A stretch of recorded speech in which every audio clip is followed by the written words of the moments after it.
Bonjour à tous et merci d'être venus à notre présentation aujourd'hui sur le risque transition. Nous, on va vous présenter aujourd'hui une application sur la mesure du risque transition sur un portefeuille d'actions et d'obligations. Donc aujourd'hui, vos interlocuteurs viennent de différents horizons. On va du risque management en assurance jusqu'à les services financiers en consulting. On va essayer d'être assez clair lors de notre présentation et on va essayer de laisser quelques minutes à la fin pour des potentielles questions si vous en avez. Donc en gros, pour vous présenter ce sujet, on va commencer par quelques rappels des notions sur le risque climatique et le contexte réglementaire. Et ensuite, on va vous présenter d'abord donc un premier exemple de quantification du risque de transition, suivi donc par la notion donc d'indicateur de risque de transition ainsi que son usage au sein de la direction d'investissement. Et enfin, on va vous présenter l'utilisation des méthodologies de quantification de risque de transition dans la gestion des risques. Donc, c'est un sujet, on est tous assez familiers avec le sujet du risque climatique, mais au sein de l'assurance et de la réassurance, on va avoir trois principaux risques qui sont reliés au changement climatique.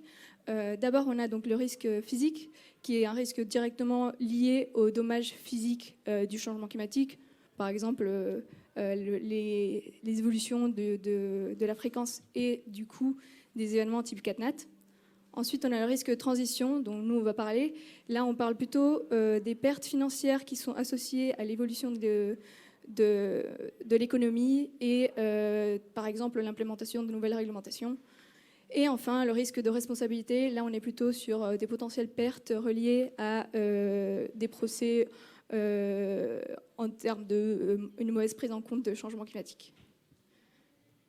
Donc, au niveau réglementaire, en fait, les régulateurs ont publié un certain nombre d'articles sur les 2 dernières années qui vont couvrir les 3 types de risques à travers différentes notions, que ce soit en termes d'exercices qui permettent de prendre en compte la résilience des assureurs, mais aussi quelques guidance de bonnes pratiques à mettre en place. Donc là, c'est quelques exemples d'articles. Et du coup, si on regarde plus en détail, il y a quelques actions à mettre en place. Là, c'est pas une liste exhaustive, mais c'est quelques exemples qui viennent des régulateurs. Donc notamment, on a la coordination des capacités de l'entreprise pour prendre en compte ce risque de manière holistique, avec notamment la formation des collaborateurs ou même mettre en place des systèmes avec des personnes qui sont responsables pour ce risque ou ces opportunités, parce qu'il peut s'agir d'opportunités de temps en temps. On a également la prise en compte du changement climatique au niveau de la cartographie des risques, donc plus en rapport avec ce qu'on va parler aujourd'hui, ainsi que dans la stratégie de l'entreprise. Et enfin, plutôt en termes de communication extra-financière, on va avoir du coup une modification de la communication pour prendre en compte et être transparent sur le changement climatique. Notamment, on a par exemple aussi l'intégration du risque physique et de transition dans l'ORSA. Donc maintenant, je vais laisser la parole à Mohamed qui va vous présenter l'exemple de quantification du risque de transition. Merci, bonjour à tous. Je vais essayer de partager avec vous le cheminement de notre réflexion pour créer un modèle de quantification du risque de transition sur des portefeuilles corporate. Partager avec vous aussi les quelques difficultés que nous avons rencontrées, voire un grand nombre. Et puis enfin, quelques résultats également. Il faut savoir qu'on a fait un certain nombre d'applications, y compris des applications dans le cadre des stress tests BCE bancaires au printemps pour des clients. Alors, le cheminement, quel est-il? Nous avions commencé par regarder un petit peu en détail les différents scénarios climatiques qui étaient publiés, notamment ceux du NGFS pour ceux qui sont familiers.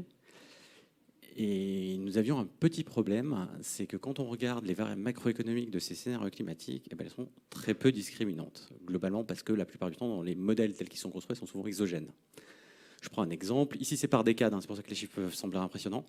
Vous avez à gauche la partie PIB pour la France. Donc ça, ce sont les chiffres issus des stress tests, des hypothèses, des scénarios, des stress tests BCE climatique banque, qui sont déclinés du NGFS fondamentalement. Vous avez ici, pour 3 types de scénarios climatiques, l'évolution du PIB en France.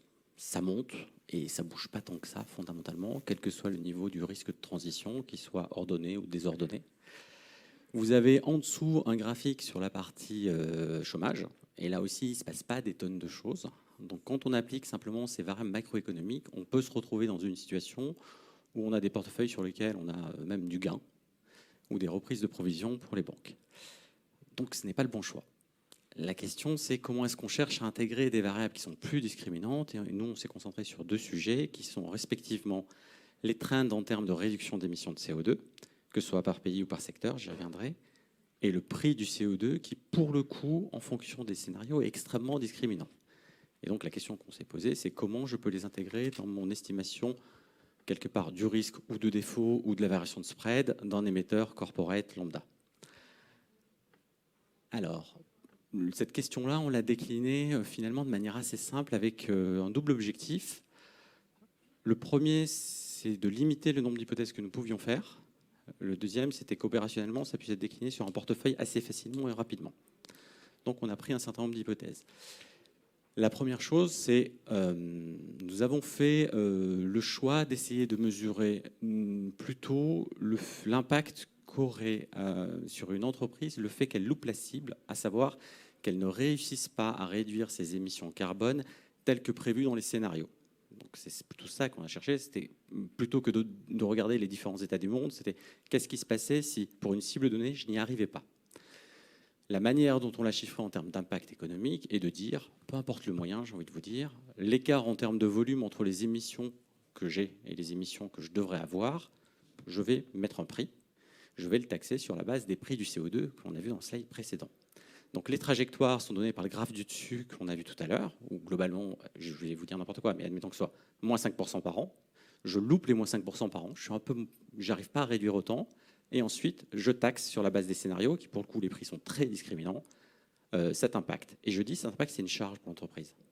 Donc toute chose égale par ailleurs, on dégrade ses cash flows, et à pour le coup structure financière identique, on va venir faire varier la probabilité de défaut ou le spread. C'est globalement la logique. Ça a un mérite, c'est qu'on se situe directement au niveau de l'émetteur et pas au niveau des produits, ce qui a du sens. On va d'abord regarder comment une industrie se comporte, comment un acteur se comporte. Et ensuite, on peut le décliner de différentes manières au niveau des produits, que ce soit des actions, des obligues ou des prêts. Et pour les actions et les prêts, on a un modèle de Merton qui nous permet de le faire. Et pour la partie action, si on raisonne à valeur, enfin multiple d'EBIT par exemple constant, mécaniquement, une dégradation de l'EBIT avec des coûts complémentaires va venir dégrader la valeur d'autant. Donc ça, c'est un petit peu la philosophie générale. De manière un peu plus détaillée, je vais vous dire 2 illustrations très, très concrètes de ce que ça peut donner.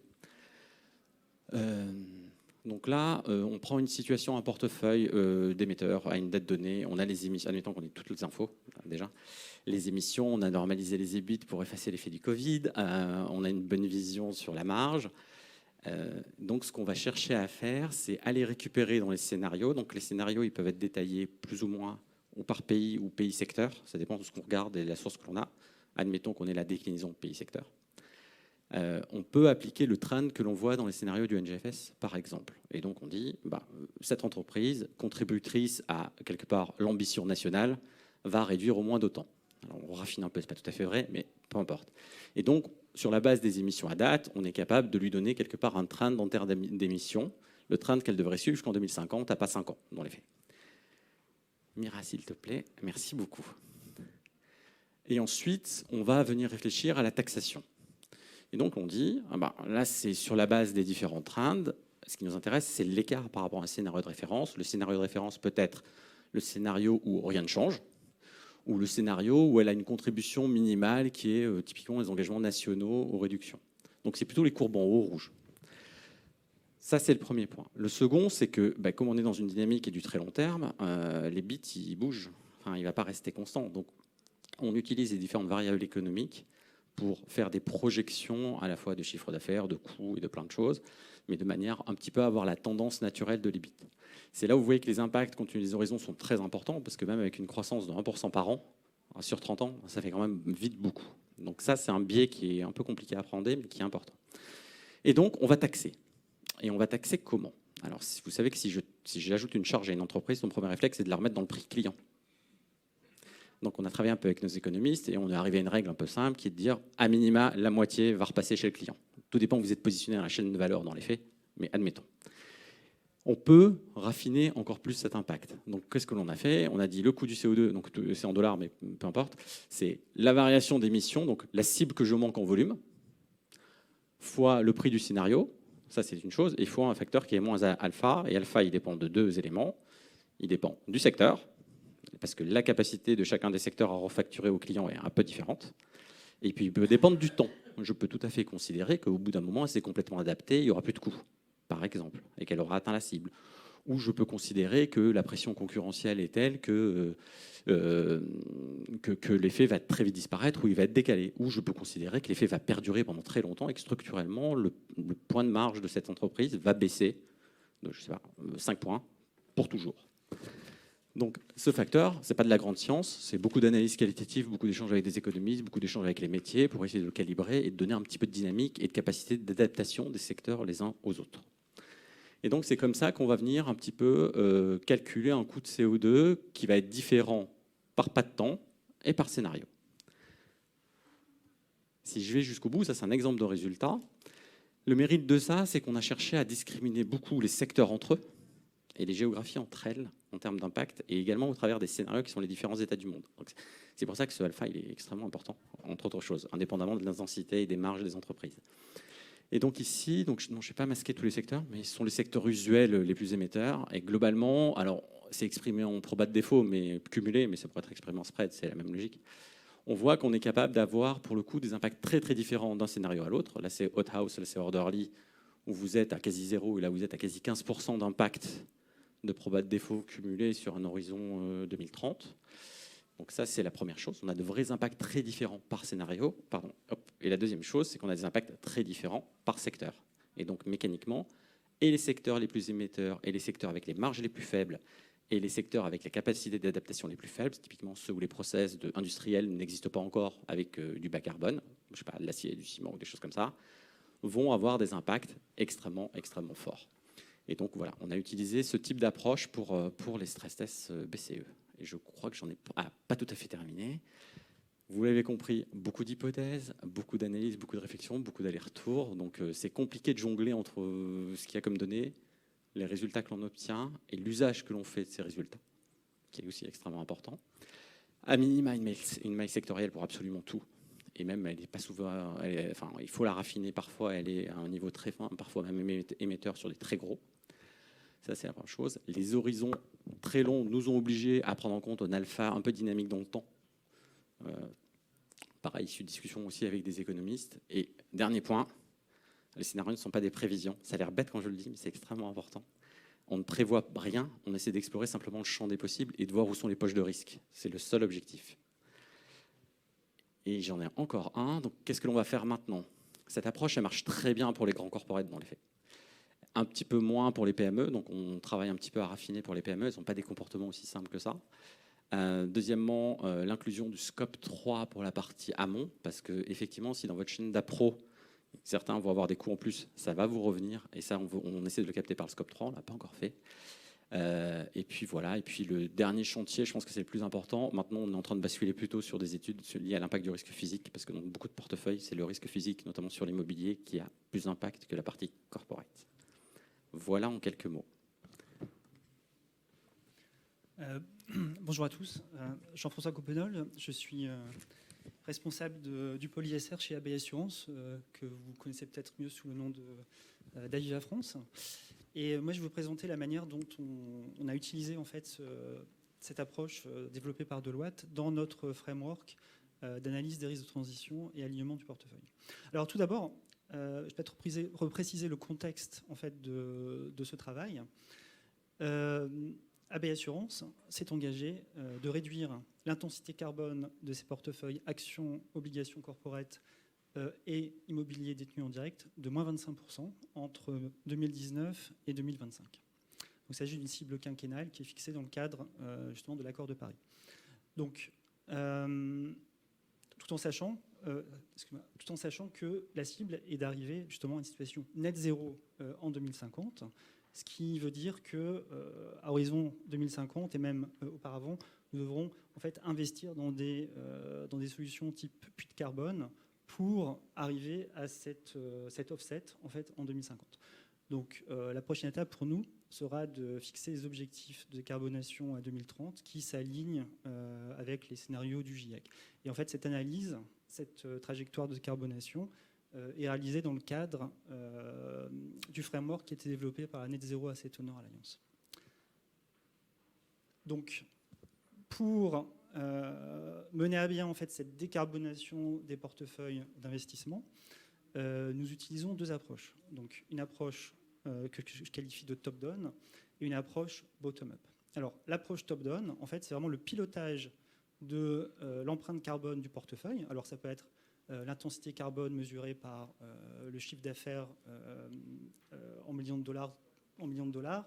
Ça peut être l'intensité carbone sur l'enterprise value, ou ça peut être les émissions carbone en valeur absolue, scope 1, scope 2, scope 3. À l'heure actuelle, nous, pour piloter notre portefeuille, on se base sur l'intensité carbone par million de chiffres d'affaires en scope 1 et scope 2. Donc, l'approche top-down, c'est véritablement pour piloter la réduction de l'empreinte carbone du portefeuille. Donc, ce qu'on fait pour en fait, définir la faisabilité et la réalisation en fait, de cet objectif de décarbonation, en fait, on regarde la décarbonation naturelle du portefeuille à horizon 2030, c'est-à-dire la manière dont les entreprises vont naturellement décarboner leur modèle d'affaires sur la base de leurs engagements, par exemple SBTI, Science Based Target Initiative. Donc, une fois qu'on a cette analyse donc, de décarbonation naturelle, on regarde le delta qui reste à réaliser pour arriver à ces cibles de moins 25%. Et sur cette base, on va regarder en fait les différents leviers d'action que nous avons en disposition. Alors ça peut être changer la sélection, enfin l'allocation en fait sectorielle, ça peut être changer effectivement switcher entre des différentes entreprises dans le portefeuille. Donc cette approche est complémentée en fait par l'approche bottom-up. Excusez-moi.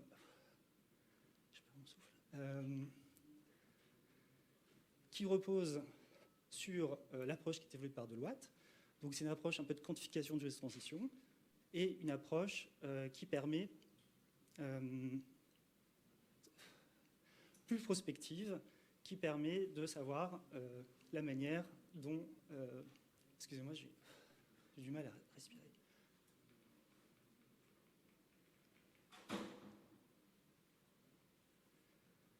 Une approche donc forward-looking qui permet de savoir comment les entreprises en fait font évoluer leur modèle d'affaires pour arriver à cet objectif de réduction carbone.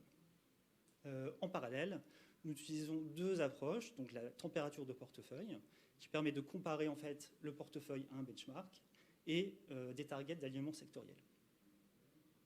Et tout cela nous permet de réaliser une optimisation du rendement du portefeuille sous contrainte risque, climat et d'autres facteurs de contrôle comme la biodiversité, par exemple, ou le score ESG. Donc, l'indicateur de risque de transition que nous avons développé, à quoi sert-il ? Eh bien, il permet de mesurer en fait où se situent ces entreprises sur un segment brown to green, c'est-à-dire comment est carbonée l'entreprise à l'instant T. L'indicateur suivant est plus prospectif. Il permet de savoir où se situe cette entreprise dans sa trajectoire de décarbonation et comment cette entreprise prend le virage de la transition énergétique. Donc pourquoi faire cela ? Eh bien, ça permet de faire des niveaux émetteurs, ça permet de venir nourrir notre process de risk management, ça permet de regarder effectivement quels investissements nous devrons faire, quelles sont les entreprises dans lesquelles nous devons être investis et quel engagement nous devons réaliser. Donc ça, c'est le modèle du Transition Risk Indicator qui permet véritablement de voir quel est le différentiel de risque entre un actif brun et un actif vert. Donc pour cela, on a défini en fait des différentes facteurs buckets. Donc une bucket qui repose sur le pays et le secteur, qui vont venir informer en fait la carbonation, enfin, de quelle manière l'entreprise est carbonée sur la base du pays, du secteur. Ensuite, des facteurs de gouvernance, d'intensité carbone du business model, de la performance de l'entreprise pour gérer le carbone, et puis des éléments sur la manière dont l'entreprise en fait gère la manière dont elle va réduire ses émissions carbone. Donc la résultante, en fait, c'est un mapping, ça c'est le secteur des utilities, un mapping des entreprises qui va être de savoir comment en fait elles se situent sur la carbonation actuelle et la carbonisation future. Donc là, on voit par exemple que les entreprises européennes sont mieux positionnées que les entreprises chinoises ou américaines. Voilà, j'en ai fini. Bonjour à tous. Donc moi, c'est Mireille Niaina Ramanen-Selonina. Je travaille au niveau de la direction des risques d'AB Assurance. Et là, on va vous présenter un peu comment est-ce qu'on utilise les indicateurs présentés par Mohamed tout à l'heure et Jean-François dans le dispositif de gestion des risques. Pour cela, merci. On va commencer par rappeler un peu le cadre global de gestion des risques. Où est-ce que ces indicateurs se situent. On va ensuite avoir une déclinaison plus opérationnelle pour voir son application sur le suivi du risque de crédit. Et on va terminer sur l'utilisation des indicateurs dans les stress tests et dans leur SAR. Donc si on commence par le cadre global de gestion des risques. Donc un petit rappel de comment c'est organisé. Donc un dispositif de gestion des risques est basé sur une stratégie d'appétence et se décline en différentes étapes. On commence par identifier les risques, ensuite les mesurer, les gérer, les suivre et reporter pour s'assurer qu'il y a une bonne gouvernance et que les informations circulent bien au sein de l'entreprise. Alors, par rapport à ce schéma, les indicateurs de suivi de risque de transition et le fait de pouvoir quantifier ce risque-là nous aident premièrement sur la définition de la stratégie d'appétence au risque. Donc, comme l'a indiqué tout à l'heure Jean-François, en fait, comment ça fonctionne? On a une stratégie, une cible de trajectoire climat. À côté de ça, on a des indicateurs globaux d'appétence au risque de l'entreprise. Et en fait, ces indicateurs de quantification vont nous permettre de relier ces notions. Typiquement, on sait qu'on veut réduire à 25%, on a une trajectoire climat de moins 25%. On sait qu'on a un indicateur d'appétence qui dit qu'on cible un certain niveau de résultat net. Et en fait, en étant capable de quantifier le coût de la transition, on est capable de suivre si on respecte ou pas notre appétence. Donc ça, c'est la base, ça, c'est le socle. Et c'est une application au risque climatique. Il y a d'autres applications dans d'autres risques, mais là, je vais me focaliser sur la partie climatique. Ensuite, si on regarde le process, donc, on va commencer par identifier les risques. Donc là, c'est la partie où on construit la cartographie. Il faut qu'on soit capable d'identifier les types de risques climatiques. Ça, c'est en général, ça, on a pas mal de documentation aujourd'hui. Mais il faut aussi pouvoir les quantifier et définir une probabilité d'occurrence et un horizon. Et donc, sur cet aspect-là, sur la partie risque de transition, ça nous aide à définir, à construire la cartographie. Après, une fois qu'on a identifié les risques, il faut les mesurer et les gérer, les suivre. Donc là, je mets tout dans une même case parce que là, c'est plus la déclinaison opérationnelle. Donc là, dans notre cas, ça se relie directement au suivi des limites de crédit. Donc en fait, dans notre dispositif de gestion des risques, si tu peux passer à cette chose, on va avoir un cadre de gestion du risque de crédit qui intègre des indicateurs ESG, des indicateurs, le suivi de concentration, mais aussi des indicateurs spécifiques qui intègrent les risques climatiques. Donc dans les faits, le petit schéma, l'idée c'est de dire qu'en fait on a une trajectoire de portefeuille que l'on considère être la trajectoire centrale par rapport à notre cible de trajectoire climat. On va définir des seuils en fait, de perte qu'on tolère pour arriver à cette cible.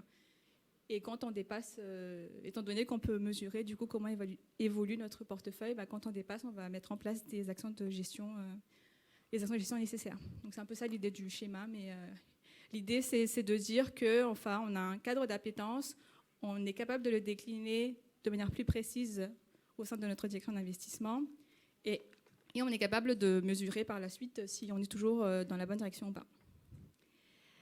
Ensuite, la dernière partie, une des plus importantes utilisations de l'indicateur, c'est au niveau des scénarios de stress. Je pense que c'est la présentation suivante. Merci. Donc, quand on construit nos stress tests, dans le cadre de l'exercice d'ORSA, on doit, dans un premier temps, définir les scénarios de stress. On peut raconter ce qu'on veut dans les scénarios de stress, mais ensuite, il va falloir définir quels sont les facteurs de risque qu'on va choquer et quel est le niveau de choc qu'on va appliquer. Et après, on va regarder comment est-ce qu'on va appliquer ces chocs-là sur ces facteurs de risque. Donc, si on déroule un peu le process, si on commence par la définition des scénarios de stress, donc là, il va falloir réfléchir à comment est-ce que les risques de transition et les risques physiques interagissent. Il va falloir prendre en compte différentes trajectoires de stress. Donc ça, en général, la description, elle est pas, ça va pas être le plus compliqué. Ce qui est le plus compliqué ensuite, c'est une fois qu'on a dit le risque de transition, quel est le facteur de risque qu'on va aller choquer pour le faire parler en fait. Et là, grâce aux indicateurs de quantification du risque de transition, on est capable aujourd'hui d'ajouter des chocs de spread ou des chocs sur les valeurs de marché qui vont refléter notre vision, différentes possibilités d'évolution du risque de transition. Après, sur la partie comment on va appliquer les impacts, donc là, il y a des problématiques en cours et je pense que ça va un peu clore et vous laisser la place sur les questions.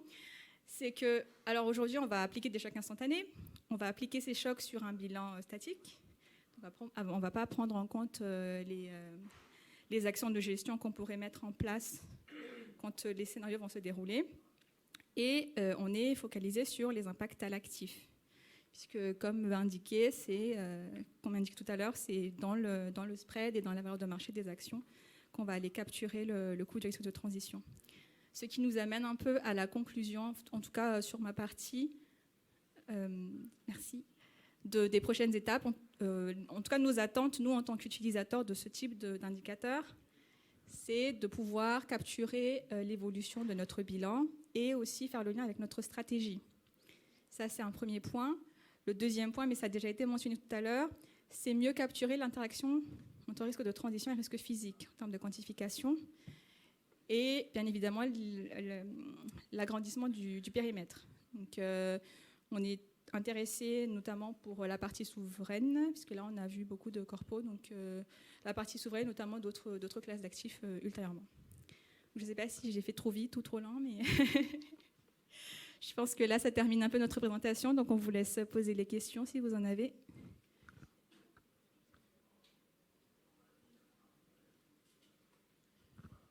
Bonjour, moi j'avais une question, du coup, comme par rapport à la crise 2008, en fait, certains actifs, je suppose, justement dans le contexte en fait, de la transition, vont être amenés à perdre beaucoup de leur valeur, voire toute leur valeur. Donc je voulais juste savoir en fait, comment on appréhende ça dans ces modèles-là, parce que bon, je pense que ça doit exister en fait. Il me semble d'ailleurs que ça existe des actifs dont on prévoit que de toute façon la valeur va beaucoup diminuer ou va être réduite de façon intense. Merci. Je peux peut-être répondre. Donc, je vais peut-être en revenir à ce slide-là. En fait, la manière dont on appréhende ça, c'est effectivement à travers l'analyse qui est de l'impact en fait possible de l'augmentation du prix du carbone sur l'APD des entreprises en portefeuille. Donc ça donne l'idée effectivement de la sensibilité du risque de défaut de ces entreprises à une future et probable augmentation des prix carbone.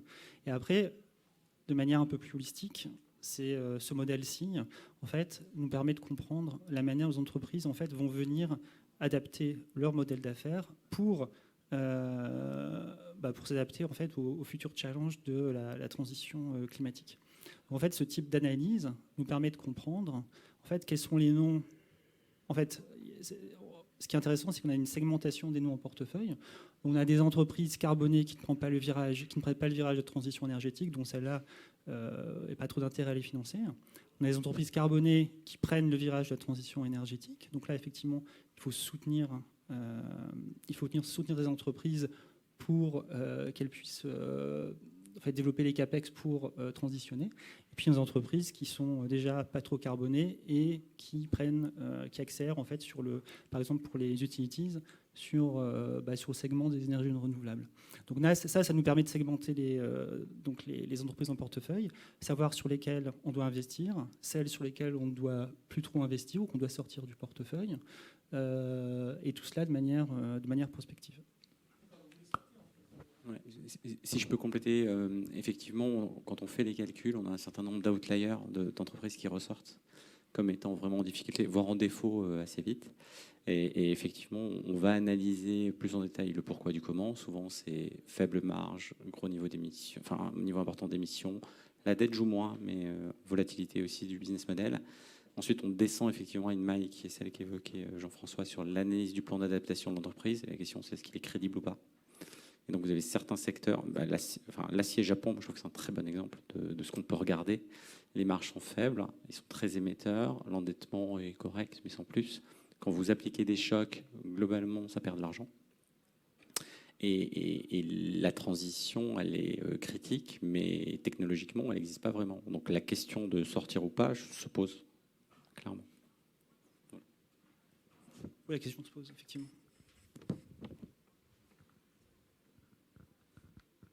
Et après, on fait ça dans un contexte en fait, vraiment de budget carbone, puisque et la complexité véritablement pour des assureurs, même pour des sociétés de gestion d'actifs, c'est qu'on a 3 indicateurs à considérer. Donc, si on adhère en fait à ce que fait la net zéro au protocole, on doit reporter le budget est exprimé en tonnes de CO2 par million de chiffre d'affaires. SFDR, il nous demande de reporter en tonnes de CO2 par EVIC. Et puis, de manière quasi certaine, il va y avoir un push pour reporter de plus en plus sur les émissions absolues en scope 1, scope 2, scope 3. Et le scope 3, c'est hyper complexe. À l'heure actuelle, tout le monde utilise le scope 1, scope 2 pour définir les objectifs. Le scope 3, à l'heure actuelle, n'est pas trop usité parce que les différents fournisseurs de données qui nous donnent des informations scope 3, en fait, utilisent des modèles qui sont un peu du type black box. Donc, on ne comprend pas vraiment comment c'est fait. Les entreprises ne reportent pas encore véritablement sur le scope 3. Donc il est difficile d'avoir des données fiables de scope 3, mais je pense qu'elles vont, dans le futur, elles vont devenir de plus en plus fiables. Et ça pourrait avoir des impacts importants sur la manière dont on transitionne nos portefeuilles. Parce que, par exemple, pour les entreprises automobiles qui sont peut-être en retard pour les véhicules électriques, le scope 3 est extrêmement important. Même chose pour le secteur pétrolier et gazier. Le scope 3 est très important. Bonjour, j'aurais 3 questions. La première, c'est les scénarios climatiques, comme vous mettez dans la dernière partie de la présentation. Est-ce que vous avez bien l'intention de ne pas les intégrer dans le calcul de besoin global de solvabilité? Premier point. Deuxième point, sur les résultats de l'indicateur de transition. Donc c'est des probabilités de défaut, de ce que j'ai compris, que vous avez transcodé après en spread pour les scénarios climatiques. Est-ce que vous êtes allé comparer avec ce que ça donnait côté exercice pilote de la CPR, qui avait fait il y a 2 ans quelque chose qui était, il me semble, équivalent, et où il me semble que le marché avait dit que les spreads que ça générait, en particulier la discrimination de spreads entre différents secteurs, n'était finalement pas violente. Et la troisième question, j'ai pas bien compris sur le premier graphique, quand on voit la projection de la partie en jaune, ça tient compte de vos actions, mais est-ce que ça fait aussi une hypothèse sur la propre capacité des sociétés à réussir ou à mettre en œuvre un plan de transition vers une économie bas carbone qui irait au-delà des simples plans connus ou annoncés publiquement?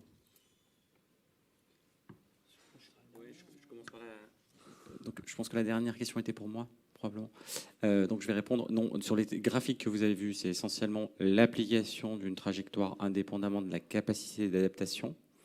La capacité d'adaptation, on la prend en compte. Alors, donc voilà. Donc ça, c'est essentiellement l'application de scénario. La capacité d'adaptation, on la prend en compte après dans notre fameux alpha, qui lui, quelque part, vient considérablement atténuer ou le coût ou l'écart finalement à la cible, en se disant qu'elles ont, voilà, c'est un petit alpha IT qui traîne. Et c'est ça qui nous permet d'effectivement capter cette capacité d'adaptation, respectivement en niveau et dans le temps aussi. Je vais peut-être prendre, oui, la réponse à la première question sur la prise en compte des scénarios climatiques dans l'ORSA. C'était bien cela. Donc oui, on a bien l'intention d'intégrer les risques climatiques dans nos stress tests. Par contre, on n'a pas fait la comparaison avec le calibrage de l'exercice précédent de la CPR. Mais ce serait un exercice. Je ne sais pas si de votre côté, vous avez eu des feedbacks. Alors, non, on ne l'a pas fait parce qu'il était tellement déceptif pour beaucoup de gens qu'on a choisi de ne pas y passer de temps. Il avait beaucoup de mérite. Je pense qu'il a eu le mérite de lancer beaucoup de choses. Donc, ça, il faut lui rendre ce qu'on lui doit. On n'a pas fait cet exercice-là. Et très honnêtement, à date, moi, je me méfie un petit peu des niveaux absolus auxquels on arrive sur les impacts. La question, c'est plutôt qu'ils permettent de discriminer des émetteurs entre eux plutôt que le niveau absolu, très honnêtement.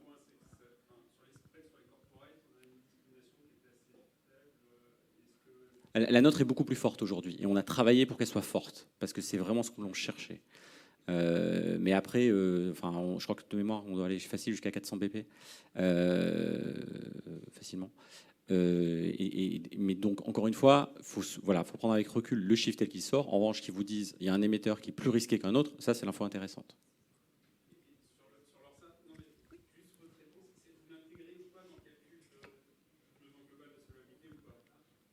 Alors, oui, dans notre définition de risk appetite, de l'appétence au risque, en fait. Et c'est via ça qu'on va capturer, en tout cas, l'intention, c'est bien là.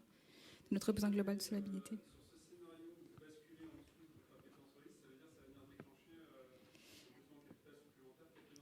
Ça va déclencher des gestions des management actions. Après, c'est tout un autre débat.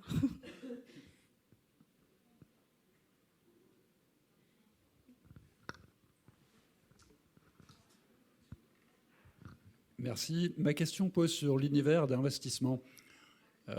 Comment il évolue? A priori, il va être sérieusement réduit. Et est-ce qu'il ne se limite pas par zone géographique, par secteur d'activité?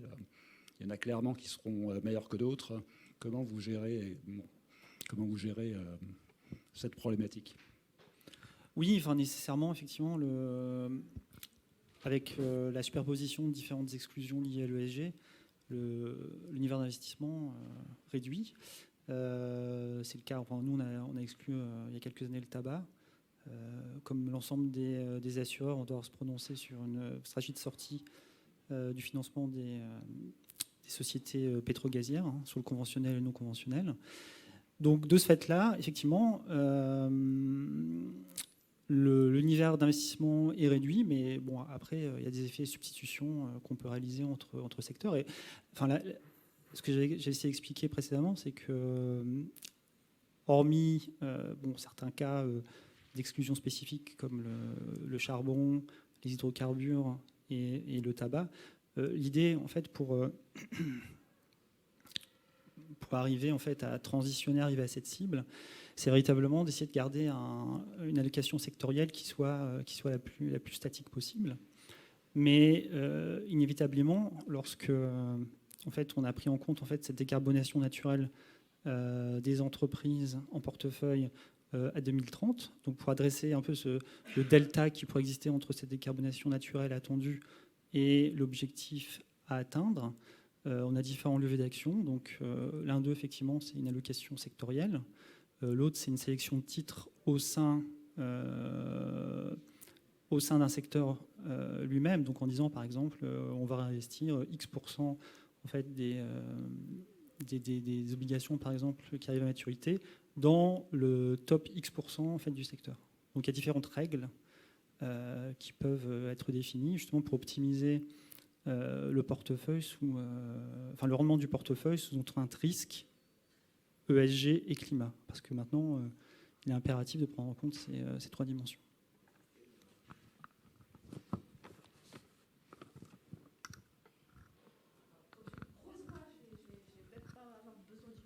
Bonjour à tous, André Rémy, direction des risques de CA. Je me posais la question du calibrage d'alpha. Je comprends que la sensibilité du modèle aux alphas est importante.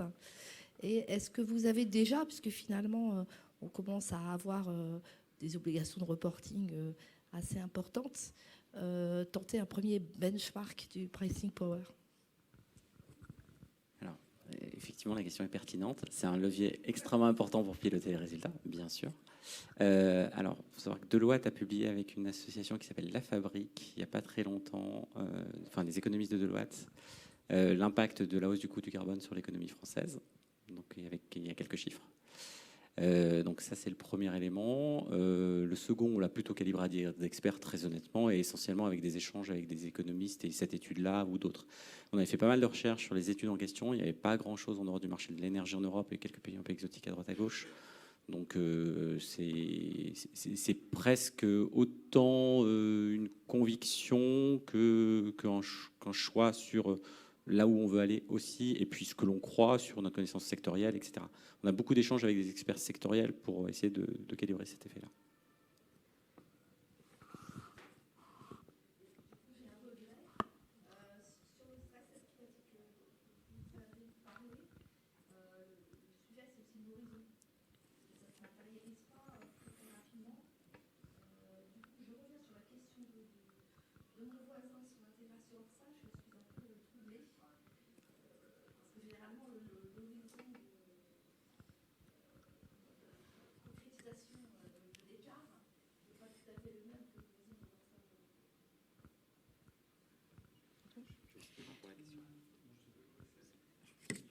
Moi, je peux répondre. En fait, en faisant l'exercice, donc nous, on est sur des pas globalement 5 ans et on est descendu entre 0 et 5 ans sur des pas annuels. Et ça frotte fort, très honnêtement, assez vite en fonction des scénarios. Sur le scénario dit Outhouse où il ne se passe pas grand-chose, non, parce que le prix de la tonne, il est à 26 € et il ne se passe pas grand-chose. En revanche, on a d'autres scénarios où très vite, à 100, 200 et avec des niveaux de réduction d'émissions de 5% par an, on a des impacts, clairement. Et donc, l'avantage, c'est qu'on peut, dès l'instant où on a dépassé 5 ans, inférer des valeurs entre les deux. Voilà. Chez Aviva PLC, moi j'ai travaillé chez Aviva PLC avant de venir en France, et on a développé ce qu'on appelle une Climate Value at Risk, et on considérait en fait 5 scénarios, donc un scénario 1,5, un scénario 2 degrés, un scénario 3 degrés, un scénario 4 degrés, puis un scénario un peu du pire. Et en fait, ce qu'on constatait, c'est que en fait, le seul scénario qui peut être favorable en termes d'impact capital, c'est le scénario 1,5. Tous les autres étaient défavorables. Et au plus, en fait, on augmentait en température, au plus, en fait, l'impact du risque physique était important. Et dans un scénario de 4 degrés, le risque de transition, clairement, c'est beaucoup moins matériel que le risque physique. Donc, ça permettait, en fait, d'essayer de comprendre en fait effectivement quelle était la ventilation en fait des impacts entre le risque physique et le risque de transition sur le capital, tout en sachant que le risque physique était appréhendé à la fois sur l'actif. Donc par exemple, je sais pas, une entreprise dont l'unité de production est située dans une zone inondable, ou sur le passif également, mais avec une modélisation quand même assez simpliste. Et effectivement, on voyait que les impacts étaient assez matériels.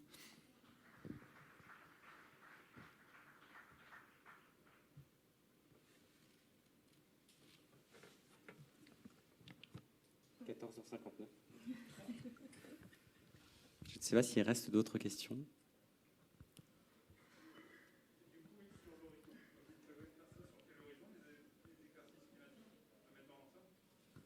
Alors nous, pardon. Alors nous, dans le délégation, en fait, on s'aligne avec notre horizon de plan stratégique, donc à 5 ans. On est sur du 5 années de projection.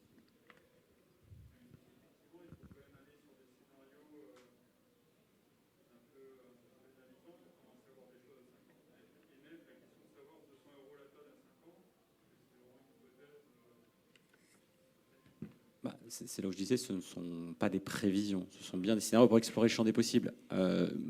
Oui, enfin moi j'ai pas d'idée, hein, j'en sais rien, mais beaucoup débattent sur les niveaux effectivement de prix de CO2 qui sont mentionnés par les scénarios.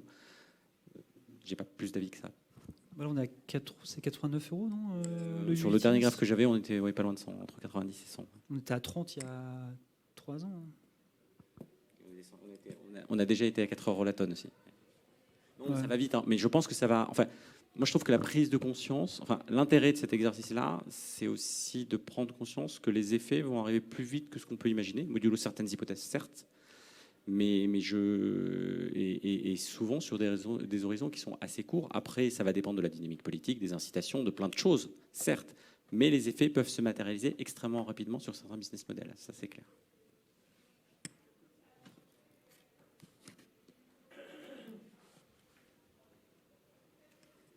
Eh bien, un grand merci à tous.